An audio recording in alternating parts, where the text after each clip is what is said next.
I think a lot of people assume the power of a recovery story is how bad things got before sobriety. But honestly, that's not the most meaningful part of mine anymore.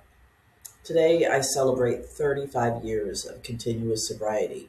And every year around my sobriety date, I find myself reflecting not just on recovery itself, but on life, where I am, what sobriety has meant across different seasons, what challenges shaped me, what has nourished me, what has endured.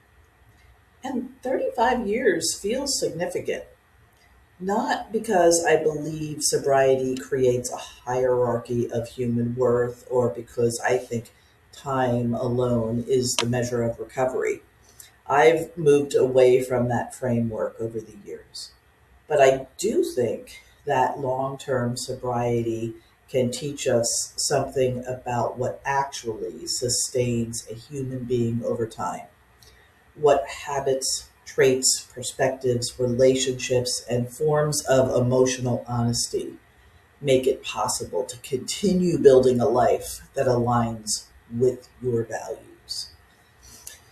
And somewhere after my first decade or so sober, I stopped defending my seat in recovery spaces.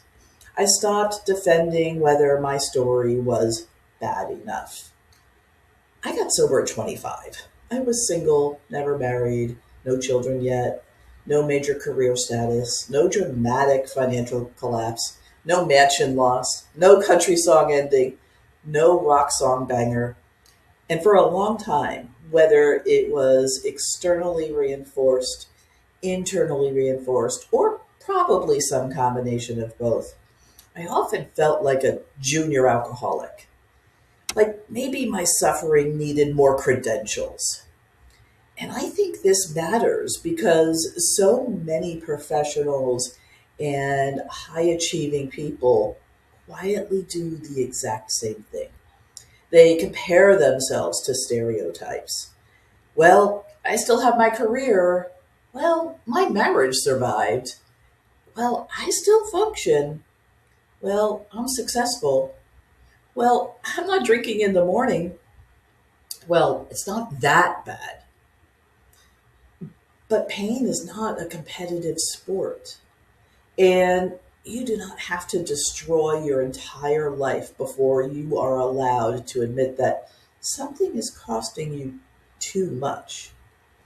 Without going into unnecessary detail, my drinking absolutely impacted my health, my safety, my relationships, my emotional stability, my choices, my self concept, and the trajectory of my life and career.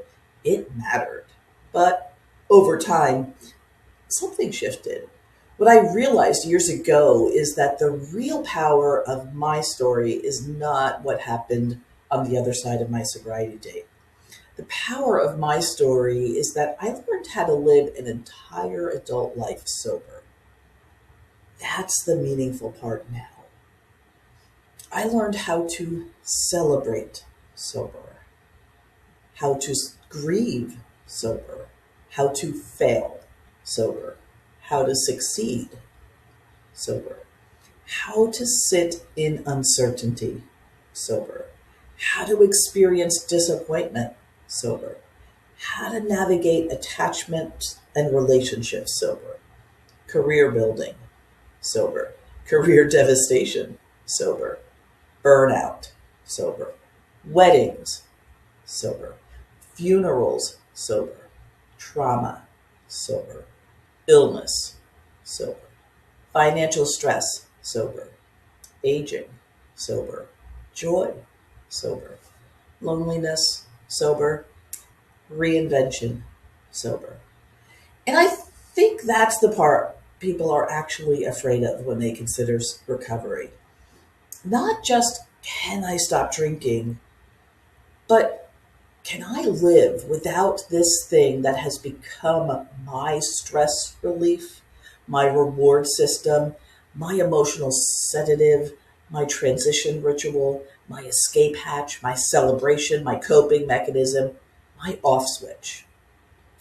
That's the deeper question.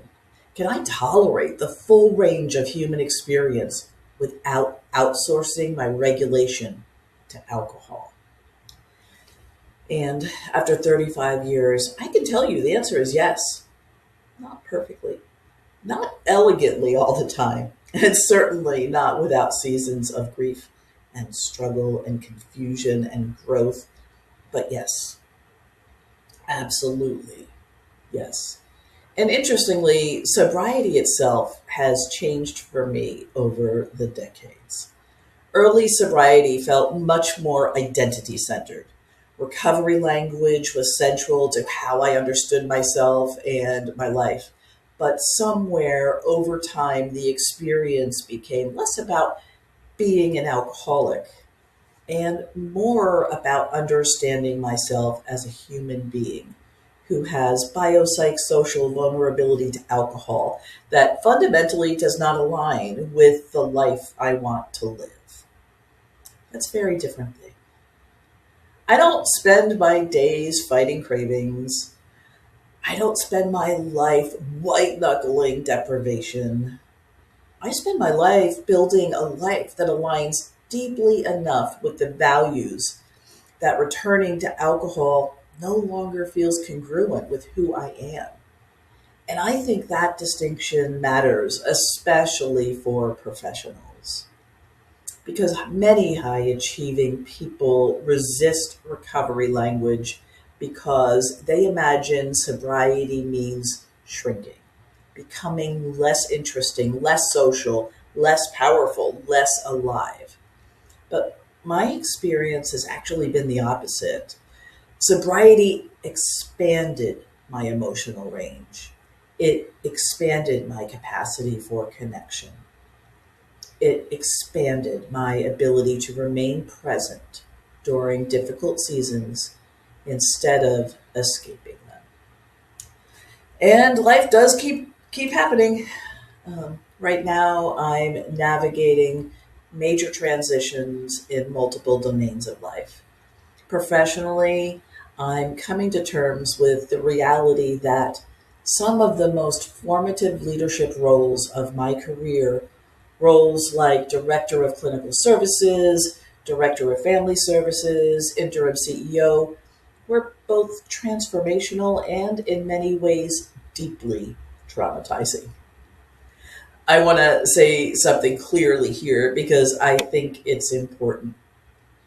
The trauma was not the clients, it was not the families. The trauma came from the systems, the structures, the egos, the operational culture, the business realities embedded within parts of the substance abuse treatment industry itself. And that's been painful to reconcile because I care deeply about this work. And at the same time, on a personal level, my sister, after losing her husband of nearly 40 years, moved from Florida to Texas to live with me. And that has been beautiful and hard and hilarious and deeply human. We are learning how to age together, how to share space together again, and how to support each other, how to irritate each other, and how to be family in a new season of life. And honestly, I think that's another thing sobriety gave me, the ability to remain emotionally present for the changing seasons of life instead of numbing my way through them.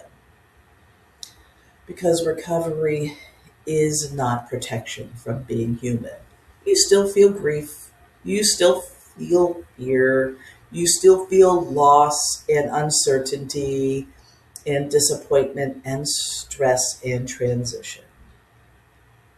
But you also become available for joy, real joy, not just relief, not sedation, not escape, actual joy.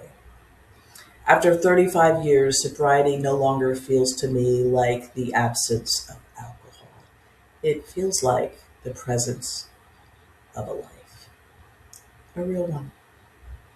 One where I have been fully awake for grief and love and change and uncertainty and rebuilding and meaning and connection and growth. And if there's anything I wish more people understood about recovery, it's this. You are not signing up for a smaller life. You are building the capacity to actually live one.